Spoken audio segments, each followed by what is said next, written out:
அன்பானவர்களே, அன்பு வணக்கங்கள். மனதால் மற்றவர்களை வசியம் செய்யலாம். உங்களுடைய மனதை கொண்டு உங்களை சுற்றி இருப்பவர்களை, உங்களிடம் வருபவர்களை, நீங்கள் சென்று சந்திப்பவர்களை வசியம் செய்கின்ற ஆற்றல், சக்தி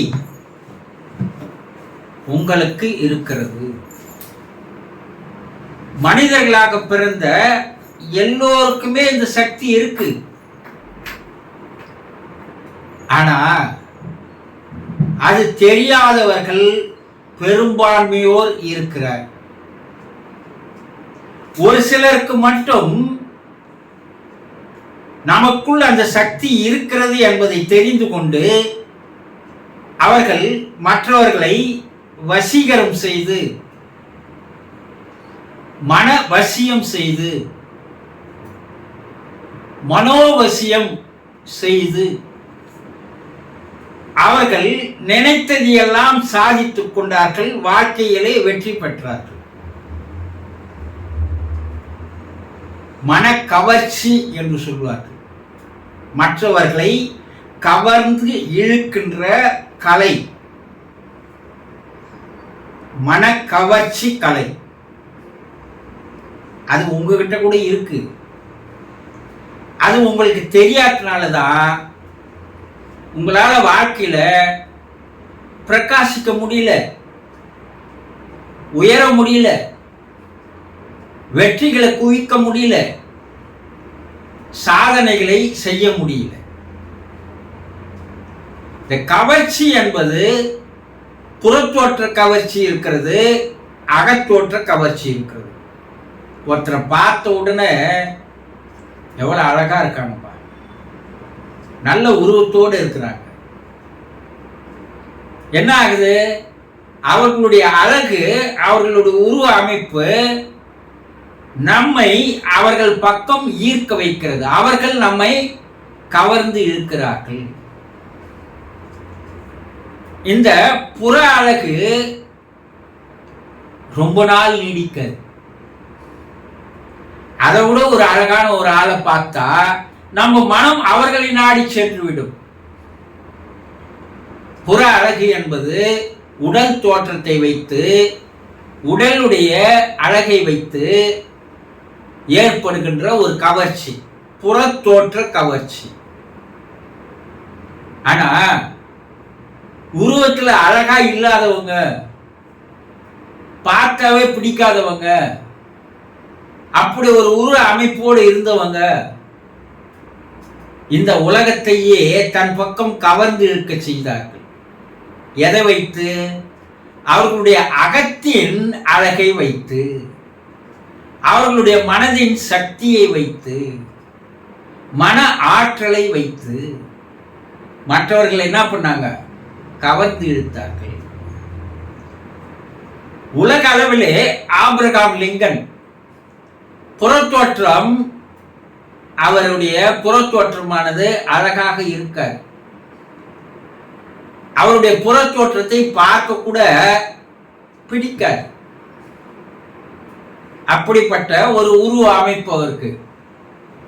ஆனா அவர் இந்த உலகையே தன் பக்கம் கவர்ந்து இழுக்க செய்தார். எதை வைத்து? அவருடைய அக தோற்றத்தின் மூலமாக, அவருடைய மனத்தின் மூலமாக, மனசக்தியின் மூலமாக, மன ஆற்றலின் மூலமாக கவர்ந்து இழுத்தார். உலக அளவில் இருக்கிற பெரிய அரசியல் தலைவர்கள் பாருங்க, அவர்கள் எல்லாம் புற தோற்றத்துல அந்த அளவுக்கு அழகாக இருக்க மாட்டாங்க. அதே போல அவதாரங்களை பாருங்க, அவர்கள் ஒன்றும் புற தோற்றத்தில் அவ்வளவு அழகா இருக்க மாட்டாங்க. இருந்தாலும் உலகமே அவர்கள் பின்னால் போனது, உலகத்தையே அவர்கள் தன் பக்கம் கவர்ந்து இழுத்தது எல்லாம் அவர்களுடைய அகத்தோற்றத்தின் மூலமாக. அகத்தோற்றம்னா என்ன? மனம், அவர்களுடைய மனதை மிக வலுவாக பிரகாசிக்க செய்கின்ற வகையிலே, ஒளி வீசுகின்ற வகையிலே அவர்களுடைய மனதை அவர்கள் வளப்படுத்திக் கொண்டார்கள். அவர்களுடைய மனதை அவர்கள் தூய்மைப்படுத்திக் கொண்டார்கள். அந்த மனத்தின் மூலமாக மற்றவர்களை கவர்ந்து இருக்கின்ற கலையில் அவர்கள் தேர்ச்சி பெற்றவர்களாக இருந்தார்கள். இதற்கு தான் மனோவசியம் என்று பெயர். நீங்க உங்களை சுத்தி இருக்கிறவங்களை கவர்ந்து இருக்க முடியும், அவர்களை வசியம் செய்ய முடியும். வசியம்னா என்ன?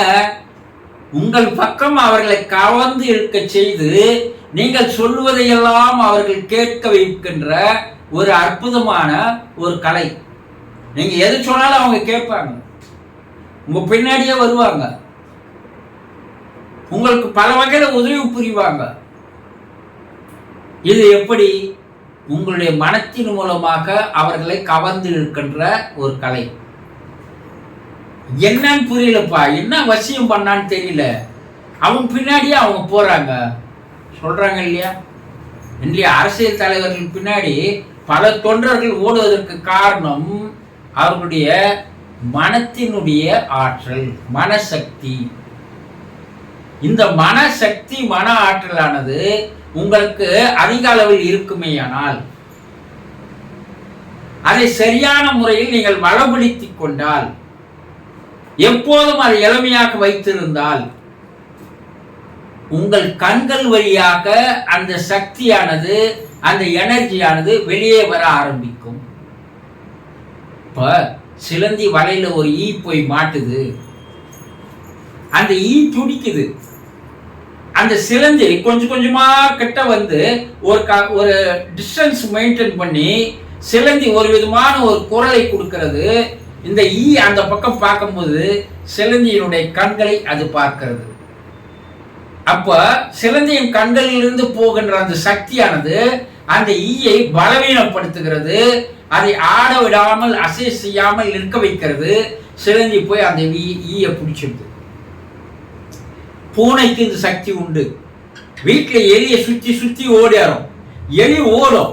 ஆனா பூனை திடீர்னு குரலை மாத்தி ஒரு 10-15 அடி தூரத்துல நின்று குரலை மாற்றின பிற்பாடு இந்த எலி வேறு எதுவோ என்று பார்க்கும்போது பூனையின் கண்ணை எலி கண் பார்த்து விட்டால் எலியால் ஓட முடியாது, அசைய முடியாது.